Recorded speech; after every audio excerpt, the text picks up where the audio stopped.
पंचायत अफिसठारे वरिष्ठ वकिल कृपा सिंधु बेहेरा तत्वावधान में 15/12/2025 एक विधवा मानक सशक्त करने और से आईनगत अधिकार एवं अधिकार विषय सूचना प्रदान करने एक आईनगत सचेतनता शिविर संप्रति आयोजित होता जहाँ स्थानीय कर्तृपक्ष आईनगत वृत्तिगत एवं संप्रदाय सदस्य मानक एकत्र कर दुर्बल महिला मानक न्याय पाइबा सुदृढ़ करते। यही शिविर में विधवा मानक से मौलिक आईनगत अधिकार संपत्ति अधिकार कल्याण योजना मागणा आईनगत सहायता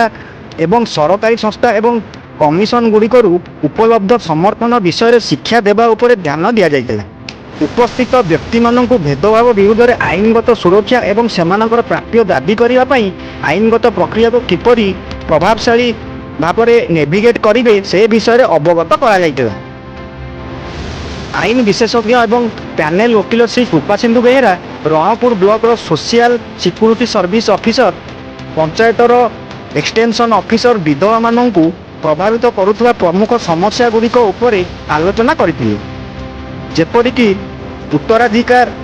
अधिकार पेंशन एवं सहायता योजना फाइलिंग एवं सहायता महिला कमिशन हेल्पलाइन एवं जिला आईन सेवा कर्तृपक्ष पाखक किपरि जिवे। यह कार्यक्रम सरकारी सहायता सुगम प्रवेश सुनिश्चित करने परिचय पत्र एवं कल्याणकारी लाभ पंजीकरण गुरुत्व उपर आलोकपात करा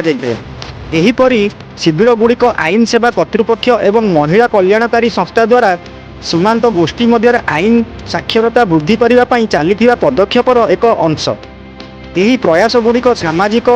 बाद विच्छेद ह्रास करने आर्थिक स्वाधीनता वृद्धि करने एवं विधवा माने न्याय व्यवस्था एवं सेमानंक अधिकार को सुरक्षा देवाई उपलब्ध उपाय गुड़िक